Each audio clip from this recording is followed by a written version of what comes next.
Assalamualaikum warahmatullahi wabarakatuh. Perkenalkan, nama saya Muhammad Kevin. Di sini saya ingin mengerjakan UAS IMC, Kasus 2. krisis media sosial dan respons PR dalam IMC. Soalnya, sebuah restoran cepat saji terkenal, Foodiefest, mengalami krisis setelah seorang pelanggan memposting video dari TikTok yang menunjukkan makanan mereka dalam kondisi tidak higienis.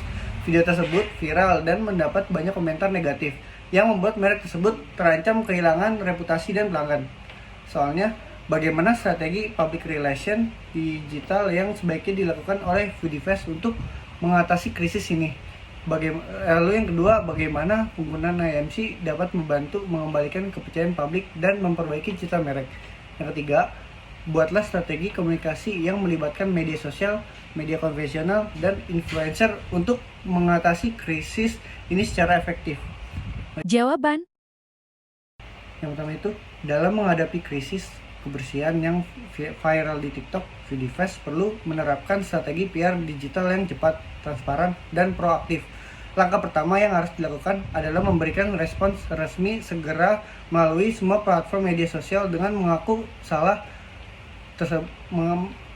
masalah tersebut dan menyampaikan permintaan maaf yang tulus.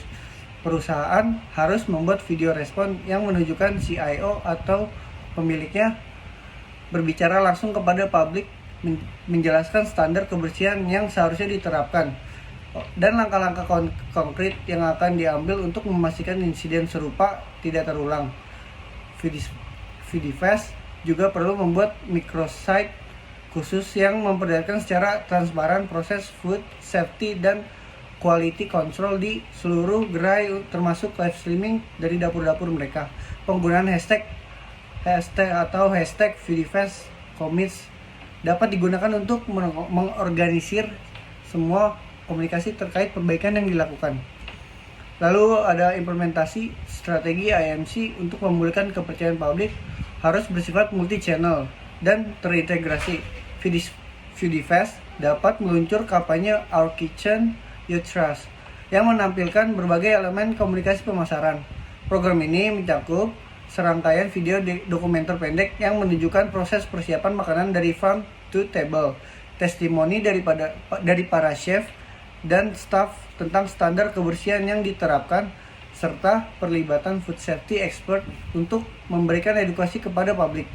Perusahaan juga perlu mengadakan program open kitchen di seluruh gerai, mengundang pelanggan dan media untuk melihat langsung implementasi standar kebersihan yang ditingkatkan.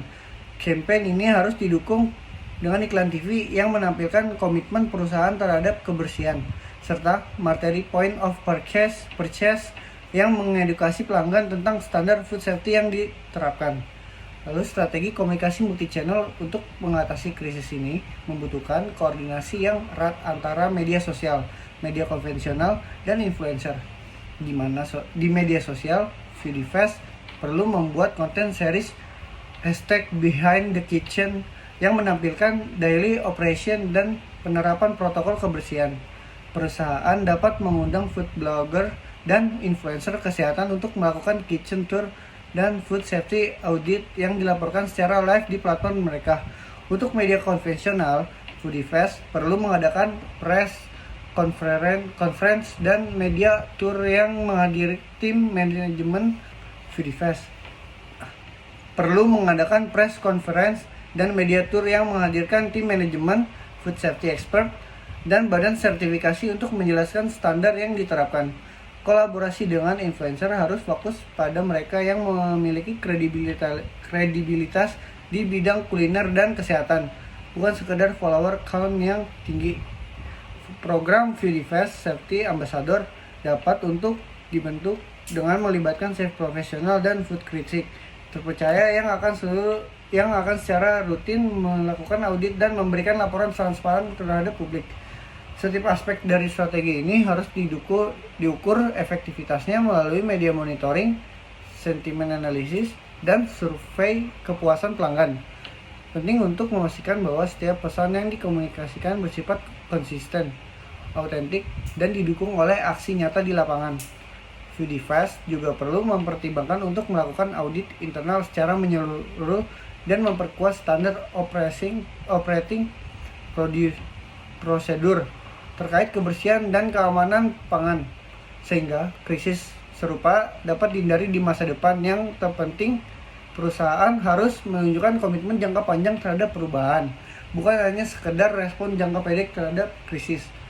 Keseluruhan dari strategi ini harus dilaksanakan dengan pendekatan yang manusiawi, menunjukkan empati terhadap kekhawatiran pelanggan, dan membuktikan melalui tindakan nyata bahwa Fidifest menempatkan keamanan dan kepuasan pelanggan sebagai prioritas utama. Dengan implementasi yang tepat dan konsisten, strategi ini dapat membantu Fidifest tidak hanya mengatasi krisis yang ada, tetapi juga membangun fondasi yang lebih kuat untuk kepercayaan pelanggan masa depan. Sekian dari saya, terima kasih.